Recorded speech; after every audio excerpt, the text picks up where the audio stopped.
हमारे चैनल को सब्सक्राइब करें और वीडियो सबसे पहले अपने मोबाइल पर पाने के लिए बेल आइकन को दबाएं। नमस्कार, मैं हूं अनिल वर्मा शेखर। आप देख रहे हैं आई विटनेस लाइव न्यूज यूपी। तो शुरू करते हैं खबरों का सिलसिला और पेश है आज की ये प्रमुख खबर। नमस्कार, मैं हूं अनिल वर्मा शेखर। रात के 10 बजे हैं और ये समय है बिग बुलेटिन का।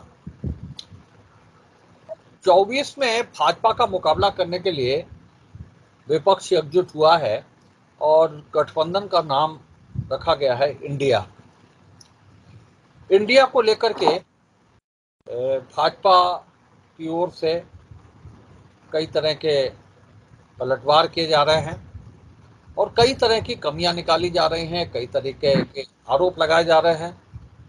सबसे अधिक मुखर हमेशा की तरह प्रधानमंत्री जी हैं और प्रधानमंत्री जी ने कल भाजपा पार्लियामेंट्री बोर्ड की बैठक में यहाँ तक कह दिया कि इंडिया और इंडियन तो इंडियन मुजाहिदीन और पीएफआई में भी है। और सीधा सीधा ये कि जो विपक्षी दल हैं उनकी तुलना आतंकवादी संगठनों से प्रधानमंत्री ने की और उसके बाद में जाहिर सी बात है कि हिंसा से कुछ नहीं होता। इंडिया के जो नेता हैं उनकी तरफ से कड़ी प्रतिक्रिया आई इसको लेकर के और खासतौर से आज जब गृह मंत्री अमित शाह जी ने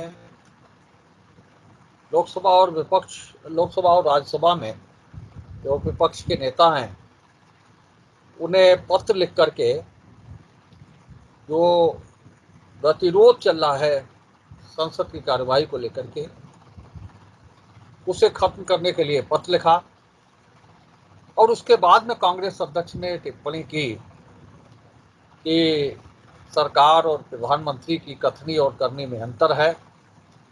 वो विपक्ष की तुलना आतंकवादी संगठनों से करते हैं और फिर इस तरह का सहयोग भी हमसे चाहते हैं। इस तरह की कई और टिप्पणियां दूसरे नेताओं के द्वारा भी की जा रही हैं और खास तौर से इंडिया शब्द इतना अछूत हो गया है कि कई बड़े भाजपा नेताओं ने अपने फेसबुक और ट्विटर अकाउंट में इंडिया शब्द को परिवर्तित कर लिया गठबंधन होने के बाद से ही। तो आज हम इसी पर चर्चा करेंगे कि प्रधानमंत्री ने विपक्षी दलों की तुलना आतंकवादी संगठनों से की, सार्वजनिक रूप से की और उसका बड़ा उल्लेख किया गया कि जो इंडियन शब्द है वो इंडियन मुजाहिदीन में भी है। ईस्ट इंडिया कंपनी के लिए कहा, विदेशी भी बताया विपक्षी दलों को। तो ये सारी चीजें निकल करके सामने आई और इसकी कड़ी प्रतिक्रिया हो रही है राजनीतिक क्षेत्रों में। कांग्रेस अध्यक्ष ने प्रधानमंत्री की कल की टिप्पणी को लेकर के कड़ी प्रतिक्रिया दी और कहा कि उनकी कथनी और करनी में बड़ा अंतर है।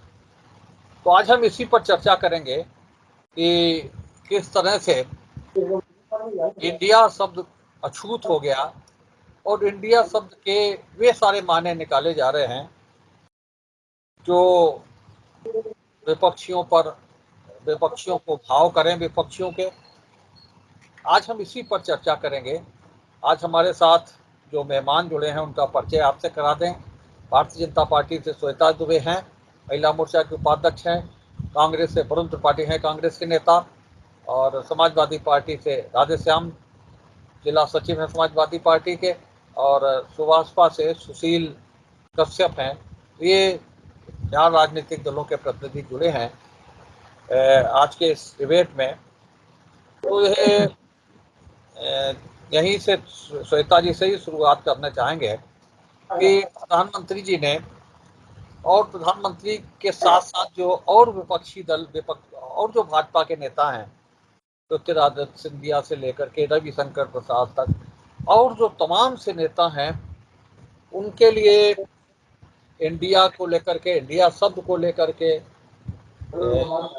तरह तरह की रिसर्च चल रही है, खोज चल रही है कि किस तरह से इंडिया शब्द को लेकर के विपक्षी गठबंधन कोई राजनीतिक लाभ न उठा सके और इंडिया शब्द को लेकर के जो थी मंशा रही वो विपक्षी दलों की, इस गठबंधन का नाम इंडिया रखने के पीछे, वो पूरी हो न हो।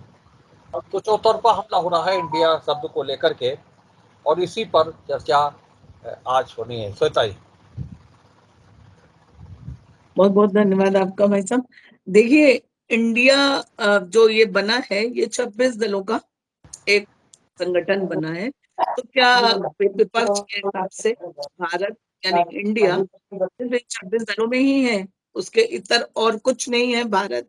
और पहली बात, हमारा जो देश है भारत, भारत ही नाम सनातन काल से चला आ रहा है। इंडिया भारत का नाम नहीं माना जाता है। चलिए वो भी ठीक है, कोई बात नहीं। आप एकजुट हुए। आपने जो सबसे बड़ी समस्या जो विपक्षी पार्टियों की है वो ये है कि उनको जो पाना है, जो साध्य है, मतलब जिस चीज को प्राप्त करना है, वो उस चीज पर ध्यान नहीं है। उनका ध्यान साधन पे ज्यादा है कि हम उस लक्ष्य तक कैसे पहुंचेंगे। तो वो इधर उधर तरह तरह के रास्तों पर भटक रहे हैं, और उनको जो भी मिलता है तो उनको लगता है ये मास्टर स्ट्रोक हो जाएगा, और बस इसी से हम 2024 के चुनाव को जीत लेंगे। पहली बात तो मैं, जो विपक्षी लोग हैं इंडिया के, जो वो हैं, तो क्या 26 दलों के लोग जुड़े तो क्या विपक्ष में 26 प्रधानमंत्री बनेंगे? ये मेरा प्रश्न है विपक्षियों से।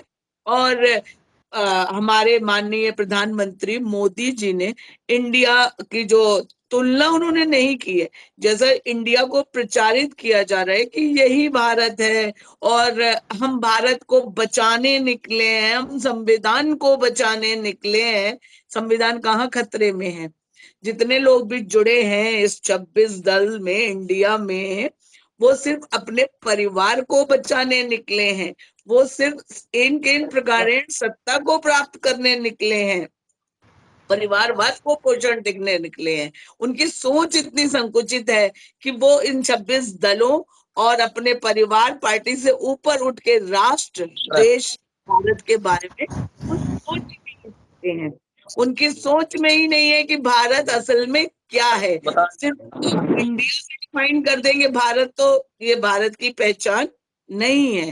देखिए, चाहे इंडिया कहिए चाहे भारत कहिए, लेकिन एक समग्र राष्ट्र है।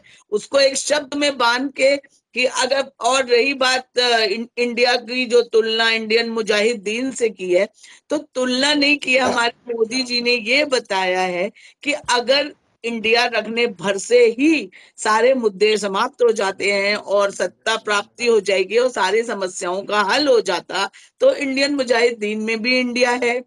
ईस्ट इंडिया कंपनी जब आई थी भारत पर, उसका उद्देश्य भी साम्राज्य विस्तार ही था, उसमें भी इंडिया था। और तो और आपकी Congress party Indian national Congress है। तो सिर्फ इंडिया रख भर देने से, शब्द का उपयोग कर देने भर से, अब अंधेरे को हम उजाला कहने लगे तो क्या उजाला हो जाएगा? भाई, जो नाम रखे तो उसके अनुरूप हमको कार्य भी तो करना पड़ेगा। हमको अपनी व्यापक सोच, दृष्टिकोण को व्यापक करना पड़ेगा। देश की मूलभूत समस्याओं और उसके ऊपर विचार करना होगा, ना कि ईडी, सीबीआई और इससे बचने के लिए संगठन।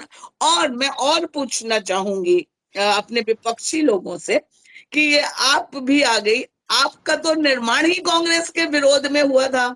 मतलब क्या कहा जाए, जनता एकदम मूर्ख है, वो कुछ समझ नहीं रही है कि ये क्या हो रहा है। आज सत्ता प्राप्ति के लिए आप और कांग्रेस ने भी हाथ मिला दिया है, जो कल एक दूसरे के धुर विरोधी थे। भाई, ममता बनर्जी ने भी तो कांग्रेस छोड़ी थी, तो विरोध था ना, तो कैसे एक हो गए? आप बताइए। ये जो 26 दल की इंडिया बनी है, ये पहले खुद ही एक हो जाएं, फिर ये देश और उसके और आगे सोचे। अभी चुनाव तक इनका गठबंधन चल जाए, यही एक बहुत बड़ी बात है। सुशील जी, देखिए, किसी का नाम बदलने से या नाम रखने से चुनाव जीतने की कगार पर नहीं पहुंचते हैं। कुछ दिन पहले समाजवादी पार्टी से गठबंधन था तो कहा गया था कि आप जो है जनता के बीच में आइए, लेकिन वहां बैठे बैठे हम लोग चुनाव नहीं जीत सकते कहीं पर भी।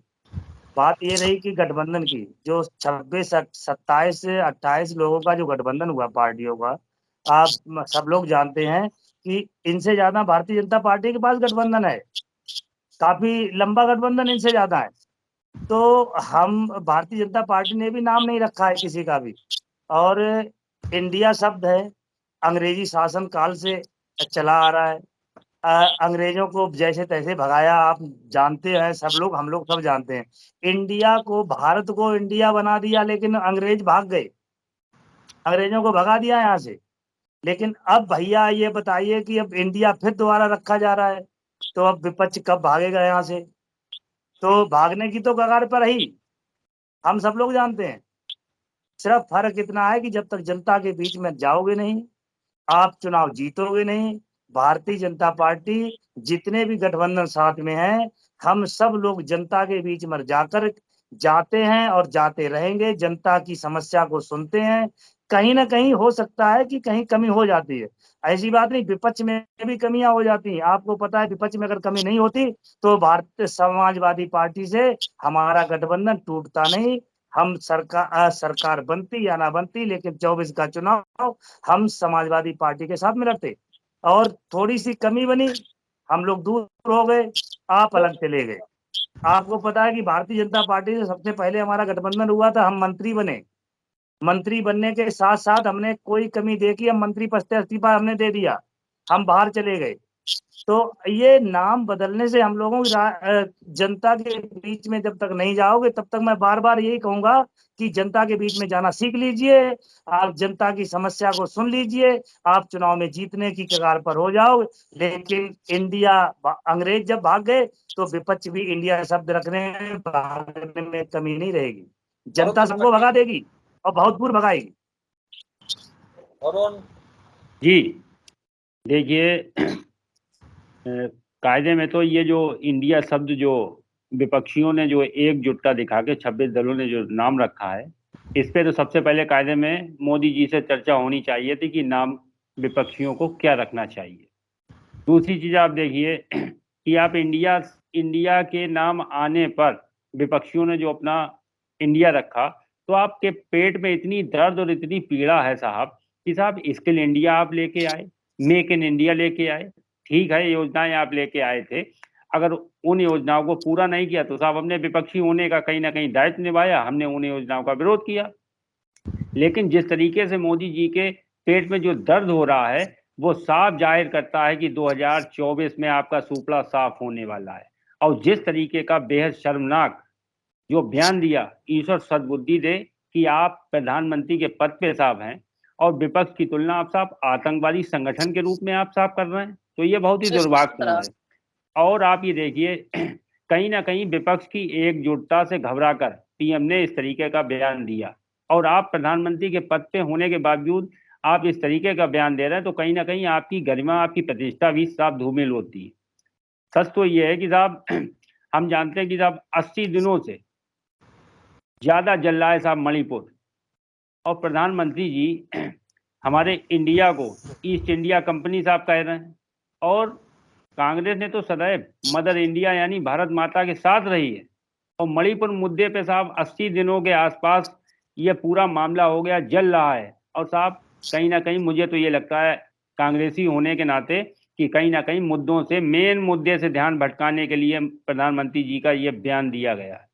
और जिस तरीके की गलत बयानबाजी करने से के बजाय संसद में आके साहब आपको चर्चा करनी चाहिए, बताना चाहिए, देश जानना चाहता है कि साहब 80 दिनों से मणिपुर जल रहा है, आपने उसके विषय में साहब कुछ नहीं कहा।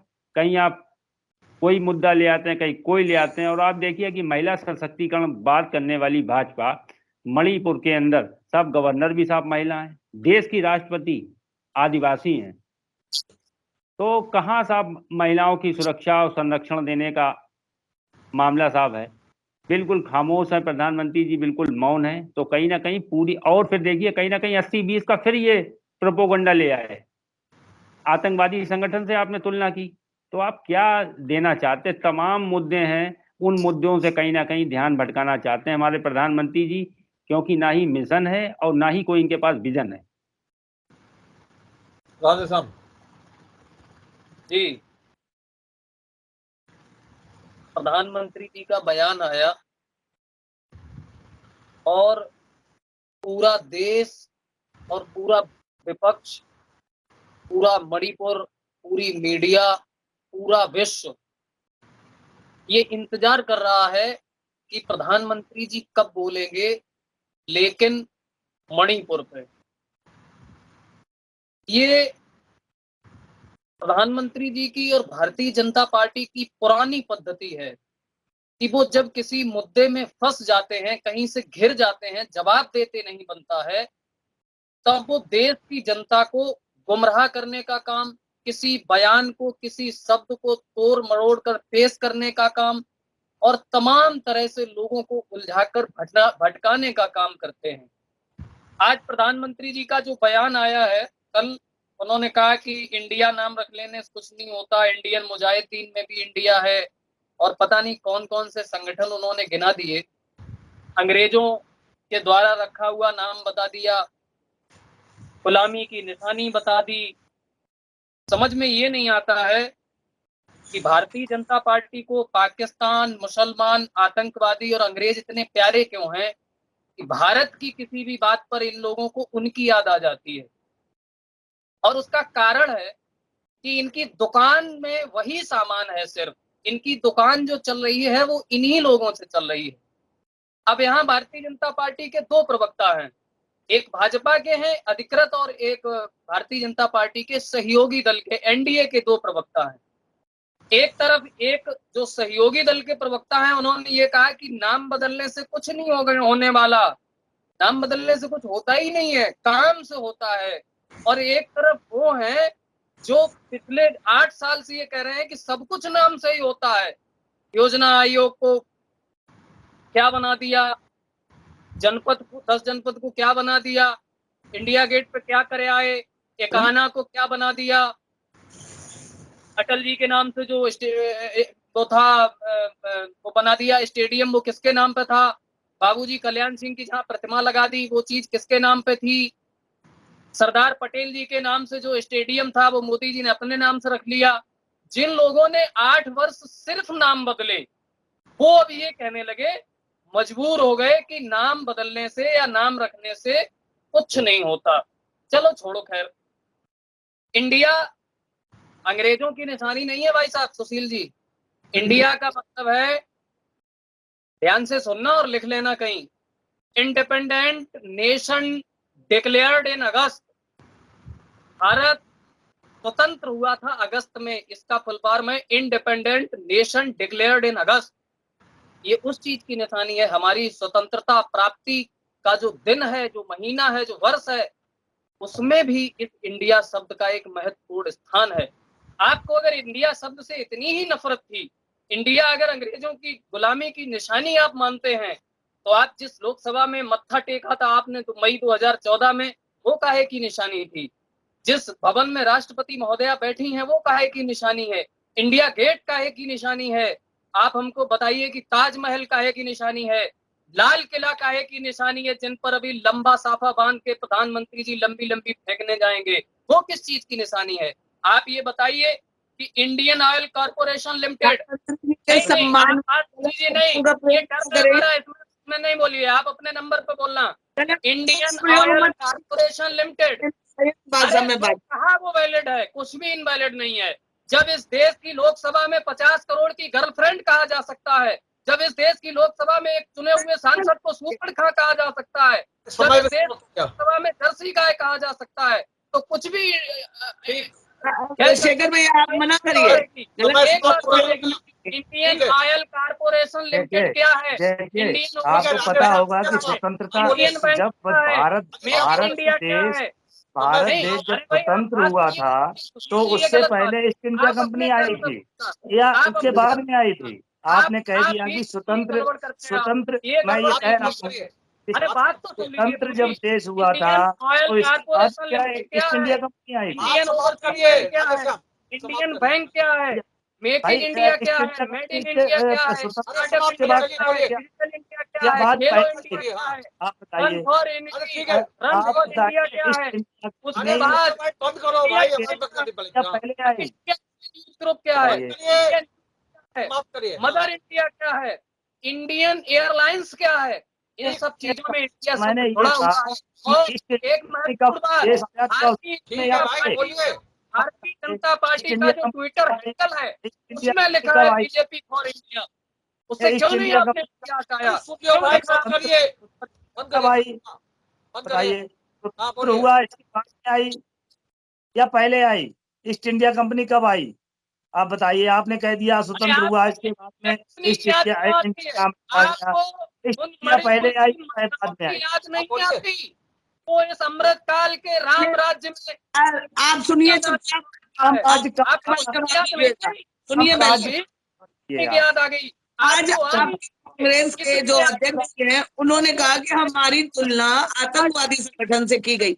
मैं वरुण जी से ये बात कहना चाहूंगी, ये बात यहाँ के लिए बहुत प्रासंगिक है क्योंकि श्री सलमान खुर्शीद हमारे फर्रुखाबाद से ही आते हैं। उन्होंने आरएसएस की तुलना आईएसआईएस से और बोको हराम जैसे आतंकी संगठनों से की थी। इनके नेता 60 वाले सुनो भाई, था 6 लाख के बराबर है। और इनको दुकान शब्द से बहुत प्यार है। एक खाली दुकान तुम्हारी, भरी दुकान हमारी। भाई साहब, सैवई महोत्सव नहीं हो रहा है बहुत दिनों से। इंग्लैंड से बग्गी आती थी और आप तो केवल उत्तर प्रदेश में ही सीमित है। आप इंडिया को लेके इतना परेशान क्यों हुए जा रहे हैं, मुझे समझ ही नहीं आ रहा है। बाहर है, उत्तर प्रदेश इंडिया से बाहर है। उत्तर मंत्री प्रदेश इंडिया का दिल उठाना है। 25 करोड़ भारतीय लोग उत्तर प्रदेश में रहते हैं। आपकी लोकसभा हम सीटें बार जीती बार जाती जीत है। के आप आए हैं, बता रहे हैं, आप खराब किसी हैं। हम से नहीं इंडिया में बने नहीं हैं। हैं। प्रधानमंत्री मनोने होके बना हो। हम तो इंडिया में नहीं हैं। 2014 से लेके आज तक जितने भी चुनाव हुए हैं उसमें भाजपा को वोट दिया है भारत की जनता ने। हम जीते हैं अच्छा, जनता भारत की वोट ने से। वोट दिया था। अभी प्रधानमंत्री जी, कुछ होने एक वाला सवाल नहीं है है। मैडम और आपसे। मैडम 2024 आपसे एक में भी सवाल है। मैडम स्थायी एक वोट सवाल, देगी और वो एक सवाल, निश्चित करेगी कि आप जवाब इंडिया दीजिए। जीतेगी एक कि सवाल, एनडीए जीतेगा। एक सवाल आप सुन लीजिए, उसका जवाब दीजिए। अभी प्रधानमंत्री जी अमेरिका गए थे, मंच पर जो संचालन कर रही थी महिला, उसने ये कहा था, please come in my the prime minister of India. Modi ji कहे उठ के चले गए। वो ये कहते हैं कि हम भारत के प्रधानमंत्री हैं, इंडिया के नहीं है। उनको ये कहना चाहिए माइक से, अगर इंडिया गुलामी की निशानी है तो माइक पे जाते ही उनको कहना चाहिए था कि आगे से संबोधित करना कि भारत के माननीय अमेरिका में बोला गया ना भैया, सुन लो, अमेरिका में बोला गया ना, भारत में तो इंडियन नहीं बोला। और पहली एक्सेप्ट किया ना कि हम इंडिया के प्रधानमंत्री हैं। के भी 26 लोग मिल के चुनाव जीत जाए तो मेरी शुभकामनाएं हैं आपके साथ कि आप और जीत आपके हैंडल पे लिखा है बीजेपी फॉर इंडिया, क्यों लिख रखा है आप लोगों ने? बताइए आप उसको। 50 योजनाएं आपके इंडिया के नाम से चल रही हैं। आप इंडिया गेट पे जाके वहाँ ये बताते हैं कि ये भारत की स्वाभिमान का प्रतीक है और आप कहते हैं इंडिया सब। देखो, दरअसल बात ये है कि इस अमृत काल के तथाकथित राम राज्य में मणिपुर में जो नंगा नाच चल रहा है, उस नंगे नाच से ध्यान भटकाने के लिए सुनिए, आप ध्यान रहिए भाई साहब, पहले तो करें टीवी पर सीमा हैदर, इंडिया और तमाम तरह के प्रकरण पूरे दिन ये टीवी चलवाते हैं। पर ध्यान दीजिए। जहाँ कल सरकार वहाँ सफाई दी है मेरठ में। हो रही है, ये इसलिए साजिश है इनकी, और इसीलिए ये संसद में बहस नहीं करना चाहते। 26 सेकंड में संजय सिंह को निलंबित कर दिया। क्यों कर दिया? वो तो नियम के तहत उन्होंने वहां नोटिस दिया था। नोटिस का जवाब नहीं लोकसभा राज्यसभा के चेयर पे मिलेगा। आप संसद में बाहर कहते हो हम चर्चा को तैयार, अंदर आप कार्रवाई का जो नियमावली होती है उस नियमावली के तहत 27 राज्यसभा के सांसद एक एक दिन में नोटिस देते हैं और आप उनके नोटिस का जवाब नहीं देते हो, और जब वो जवाब मांगते हैं तो आप उनको निलंबित कर देते हो। अजीब सी गुंडई देखने को मिल रही है। पंडित सारे प्रश्नों का जवाब देंगे। डॉक्टर लोहिया को कभी पंडित नेहरू ने आतंकवादी नहीं कहा। इंदिरा गांधी का जवाब नाम लेंगे तो नाम निकल के आएगा जयप्रकाश नारायण। आतंकवादी नहीं कहा। आप नहीं हो तो मुझे नहीं पता।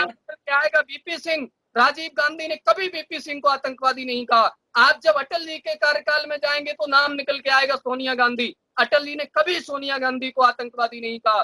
लेकिन ये पहली राजनीतिक सत्ता है आजाद हिंदुस्तान मलाला में। जब आतंकवादी मारे गए तो पूरी रात सोनिया रोई थी और मुलायम सिंह यादव जी के घर में भी लोगों को तनाव देखिए, मिला। सपा वाले सुने तब बोले नहीं, बिना ज्ञान के तो कतई नहीं बोले। देखिए, में भी दिल्ली की जनता ने इनको धूल चटा दी और उसी का सुन कारण है। लीजिए, और ये सुशील जी जो कह रहे थे कि हताश है विपक्ष, आपने कहा मेरा गठबंधन ज्यादा बड़ा है, आपके पास 38 दल हैं, लेकिन ध्यान लगा के सुन लो, 38 में 25 ऐसे हैं जिनके पास 0 सांसद है, 8 ऐसे हैं जिनके पास 1 सांसद है, 3 ऐसे हैं जिनके पास 2 सांसद हैं। अगर एक नाथ शिंदे की शिवसेना को छोड़ दो तो आपके 38 में से एक भी ऐसा नहीं है जो दहाई की अंक को छूता हो। और आप सुनिए, भाई आपको पता है उत्तर प्रदेश में आपकी क्या स्थिति थी? आप बताइए उत्तर प्रदेश में आपकी क्या स्थिति थी? आप बताइए उत्तर प्रदेश में विधानसभा 2022 का जब चुनाव हुआ तब क्या स्थिति बन गई आपकी? आप उसके पास 11 प्रदेशों में सरकार है। ये 17 में क्या स्थिति भाई? आपसे पैसा लेकर आप आए गठबंधन के साथ, कितने गठबंधन 2022 में हम सिर्फ हमारी बदौलत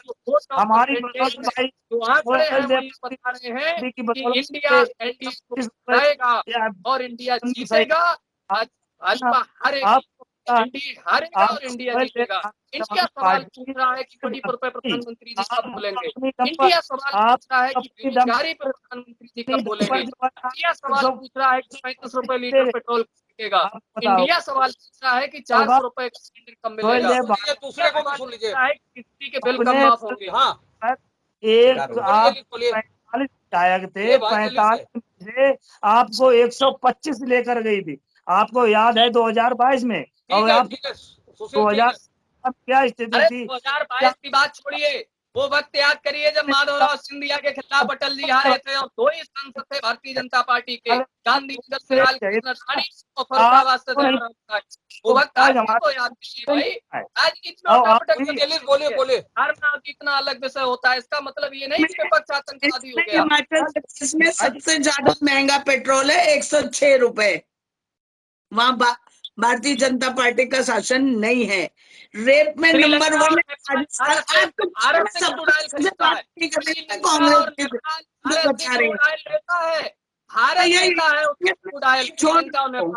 और श्रीलंका और नेपाल दोनों जगह भारत से सस्ता है डीजल पेट्रोल, आपसे खरीद के वहां बेच रहा है। आपके यहाँ पैदा तो नहीं होता, आप खरीद के उनको देते हैं और आपसे सस्ता श्रीलंका और नेपाल बेच रहा है। और राधे श्याम जी बैठेंगे लगातार बोलेंगे नहीं, ये भाषण दे रहे हैं। देश में सस्ता, सीता के देश में सस्ता और राम के देश में पूरा। 2 मिनट बचे, रुक जाओ। हाँ सुन लो, 1 मिनट वरुण बोलेंगे फिर बोले। आप भाषण नहीं दे रहे हैं, डिबेट में बैठे हैं, दूसरों को भी सुनिए, लगातार बोलिए मत, नहीं तो मैं कल से नहीं बैठूंगी डिबेट में। नहीं तो आप टॉपिक पे आइए, आप टॉपिक से भाग क्यों रही हैं? माधवराव सिंधिया टॉपिक है आज। नहीं तो क्यों इन्होंने कहा कि 125 पे आप आ गए? भाजपा भी तो 2 पे आई प्रतिनिधि भी तो है, 2 पे आई थी एकदम। आप अजीब हाल है। 1857 से शुरू करेंगे तो फिर बात तो इतिहास पे जाएगी। आप 2014